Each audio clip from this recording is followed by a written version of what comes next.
good milk.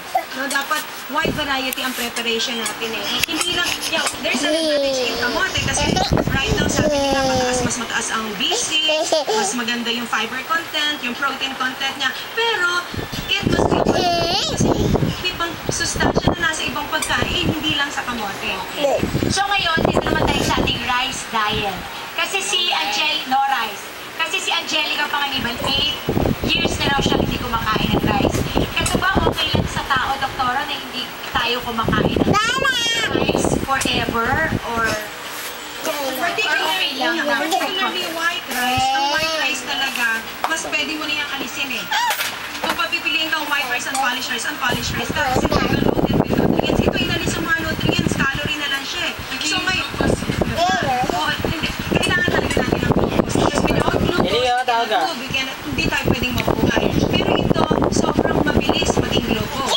At saka, later on, para itong very simple carbohydrates. So, kailangan lang natin siya into complex carbohydrates, and that we have to go back to unpolished rice. We have to go back to brown rice. So that is brown rice. Yung nandun pa yung fiber, intact pa yung mga sustansya. Ngayon, ang problema dito sa ang tendency kasi nito ang kanin na ganyan, pag isang tasang kanin, tapos halimbawa, ang dami-daming ulam.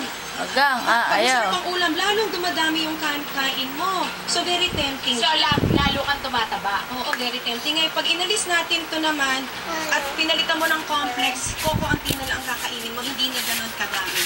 Kayo ba nagawa niya na to, Nora? Ako kasi athlete ako, so I need the energy. Kaya madali ako pagod. Kahit na paano pinabawasan ko. Like sobrang ulam, 3/4. Tapos na World Cup, basta hindi lang abot ng World Cup. Okay lang ba yun, Doc? Okay, actually, that can actually meet your daily requirements. Pag medyo hindi masyadong mataas, hindi masyadong mapilit, activity, you can have 1/2 cup. Pwede na yan. Pero if you will turn that into unpolished rice, mas maganda. O kaya naman, that is equivalent to this. Ibig sabihin pwede nito, pag hindi ka kumain ito, yun ka. Pag hindi ka kumain, yun ka. Or itong saba naman, ito pwedeng saba na lang din. Parang kamuha is so very popular sa Japan. Pero,